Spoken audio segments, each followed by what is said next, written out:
Hey howdy hey, welcome back to the channel. For all my longtime subscribers and viewers of this channel, you guys know how I feel about the finals. This game, in my opinion, won Shooter of the Year for 2023, no contest. It's free to play, has a lot of content, has a Season 1 Battle Pass, has a lot of shit in it that you would see in AAA titles. But while I was playing the finals recently, I started realizing that there are some things that need to be changed if we want to see this game continue its already amazing reputation and build kind of a legacy of sorts. Before we get into this list, I want to go ahead and give a huge shout out to my buddy Arctic Soldier. If you guys are unfamiliar with who he is, he was a top 10 player in both closed betas, the open beta, and is currently top 500 in the world in the finals. He has about 300 hours in this game and always streams it over on his Twitch. Go check him out, link in the pinned comment. Before we get into the list, like and sub for more content like this, and yeah, let's go ahead and talk about it. I think one of the best places to start with this list is going to be the maps, because the maps for the finals are one of its identifying features, and one of the many things I would love to see added into the finals that I think would extend its longevity would be adding more maps with more vertical gameplay, because right now you have 4 maps currently in the game that run between all of the game modes, starting off with Seoul, which is just the peak of vertical gameplay. It is by far the most sweaty map for ranked, but loved by many of the top ranked players for that specific reason. Then you have Monaco, which has a heavy emphasis on close quarters combat with slightly less vertical gameplay. We have Skyway Stadium, which is another banger of a map for vertical gameplay, and even though I think that Seoul is still the better map for ranked gameplay, I think the best map overall goes to Skyway Stadium, hands down. Let me know down below if you disagree with that. Then we have Las Vegas, the new map that came with Season 1. Now this may be a little bit of a hot take, it may not be, but this map has the least amount of vertical gameplay capabilities out of all of the maps in this game so far. And I'm not saying that Las Vegas is a bad map, I actually really enjoy it. The destruction in this map is off the goddamn chain, but I feel like the finals just get so good whenever the vertical gameplay is involved. And unfortunately, Las Vegas just does not have that. And you'll probably notice that of all of the maps we currently have, if we're being objectively fair, there are really only 2 maps that introduce the type of high octane vertical gameplay that fans of the finals really like. Of course, it's only Season 1, and there's more than enough content in the game now to last us another 2 months until the season ends, but the game needs more maps like Seoul and Skyway Stadium, especially if Embark plans on introducing this game to a more esports dedicated audience. And with that, this will actually roll us over into our next point: custom games, custom games, custom games. This would benefit the finals tenfold from just having custom games if done properly. And I'll elaborate it in a little bit more detail just in a few seconds here, but I'm talking about making it a platform to do a plethora of things. Like,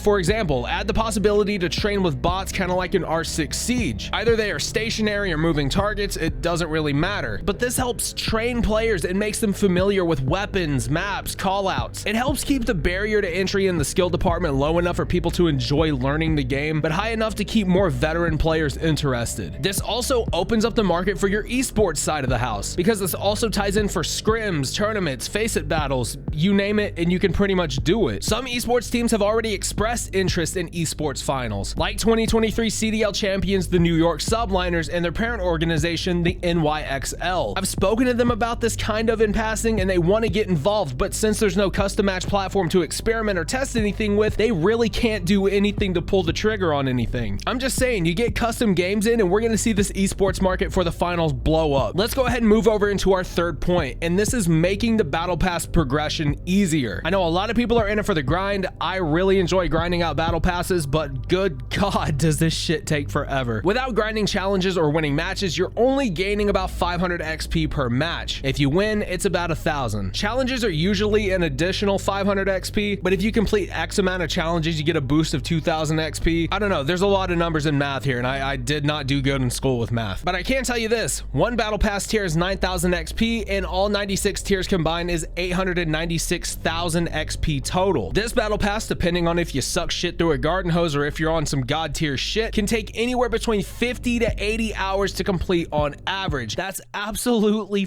fucking wild. And you're probably thinking, well shit, 50 to 80 hours isn't that bad if you're enjoying every bit of it. And I agree. If you're enjoying every single bit of it and you're having a blast, then that's not really anything to complain about. But what about the casual player who can only log on a couple hours a day or even a week to play? They want to be able to progress through the battle pass and earn shit. I'm not saying just give it to them because they don't have that much time. And I have a suggestion, just bump the XP you get every match to 1,000 and give XP bonuses if you win. And like I said earlier, give people who casually play a chance to unlock the full potential of the battle pass. And if you happen to complete the battle pass within the season's time frame, make it to where you can earn additional paid currency every time you pass tier 96. So say you pass into tier 97, you get 50 paid currency. Pass into tier 98, 50 paid currency. 99, 50 paid currency. You get what I mean at this point. Let's go ahead and move on into my fourth point. This is of course going to come with the releasing of new seasons, but this will be extremely important for long-term returning players, and that is add new weapons into the finals. I'm pretty sure there's a blueprint already sitting on some dev's desk at Embark already drafting these new weapons up, and I get that, but I just wanted to mention it just in case. But yes, 100% add new weapons into the finals. If you're looking for some sort of suggestion, I would recommend an AR platform with an ACOG for medium builds, akimbo pistols, UMP45, Desert Eagle for the lights, and maybe an RPK or AKM for the heavy class. I would also like to see a universal ability, meaning all classes get to use this, for a gas mask that has a limited activation window like every other ability in this game. But with that ability being activated, and for the sake of balancing, put a damage buff against the player for something like fire damage. And it doesn't have to be a whole lot, like 0.25x more damage for fire to offset the resistance to gas damage. And I'm not tone deaf to all of this shit either. I know that balancing new weapons and abilities is a long process, but I feel like Embark has already done a great job for the most part. Some of the weapons that are currently in the finals I would take out to make things more level, but you need sweat weapons in general, just to make the game not boring, and to get those really nice clips of people raging and breaking their shit on Twitter. And one more thing before we get into the fifth and final point, we need to reevaluate the algorithm in which people are paired with random teammates for ranked gameplay. Oh my good god, I have had some of the dumbest goddamn people on my team when I play ranked. And I know there's LFG dedicated discords for the finals already out, but believe it or not, man, outside of this whole YouTube shit, I am not very social with people. But yeah, anyways, fifth and final point, and this is an issue that Arctic and I had talked about in great length, and he says that this is one of the many reasons why his team has went from first place to almost dead last while he's playing ranked. And since we just got done talking about weapon balancing,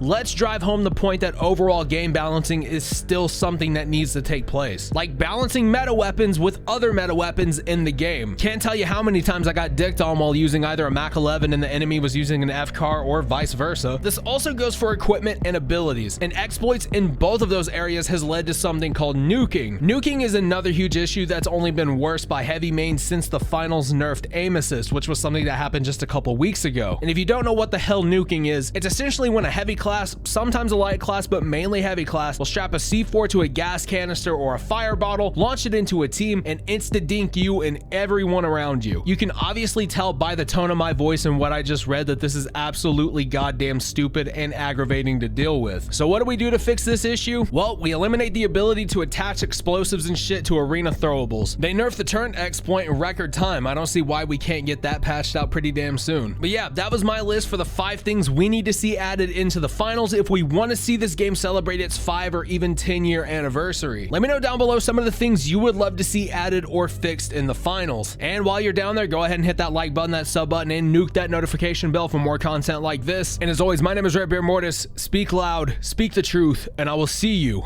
in the next one.